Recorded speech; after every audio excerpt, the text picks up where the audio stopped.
Noted commodities analyst David Threlkeld believes that copper is being artificially propped up by China buying and simply being stored away in warehouses. Now, David, a big part of your thesis, first of all, great to have you on the show. A big part of your thesis is that 2 million tons of inventory are in fact stored somewhere in China, and it is not being consumed, i.e. actually being put to work and taken off the market. How do you know this? Have you seen these stores of copper out there?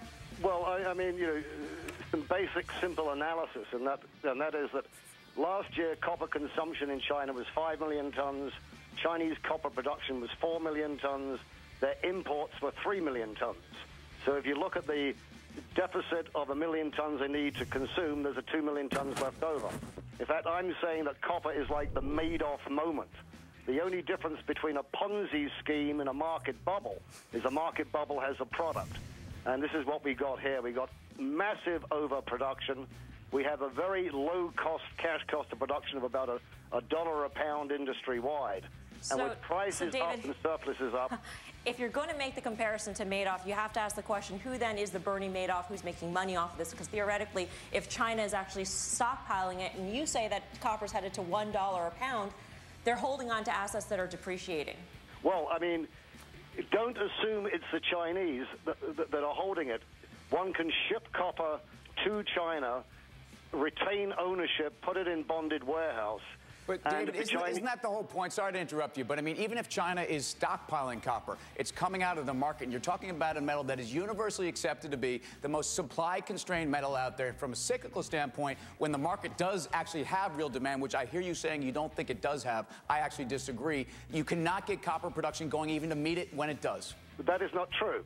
This year, copper production will go up 5%. Consumption might go up 5%. Last year and previous years, copper production has been more than consumption. The market is always longer than it's short to the extent of the unsold inventory. The accumulation of unsold inventories, regardless of where it is, because it can be delivered, are in the millions of tons. Key to this whole thesis, David, is that at some point, wherever and whoever holds this copper, it will be released into the market and we'll have a flood, which will then push prices down. When does that happen? What triggers that? I do not know what triggers it. What triggers the real estate market collapsing?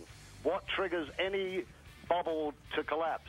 What we have is we have speculative activity financing the overexpansion of production.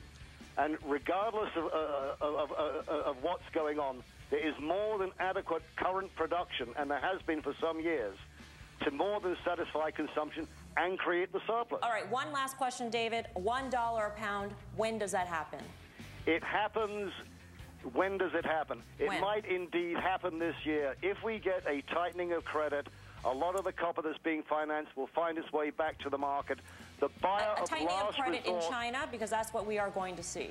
Say that again? A tightening of credit in China, or just around the globe? A tightening of credit in credit, but also a tightening of credit here, because a lot of this material is owned by non-Chinese entities. And it's a question of where can you use the cash better.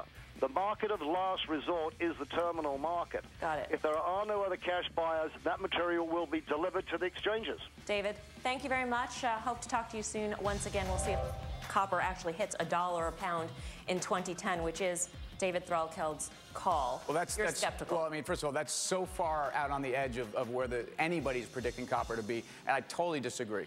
Copper is totally constrained. Listen to Codelco, the largest producer in the world, who continues to run into strikes and problems with bottlenecks. And think about why China would be doing that right now. The Chinese Investment Corp, what do they own? They own the oil ETF, they own the gold ETF. There's no copper ETF. So if they want oil, copper, and gold, they're going to have to actually get physical copper. That means that you want to trade along with them, in my opinion. All right, certainly a good discussion point there.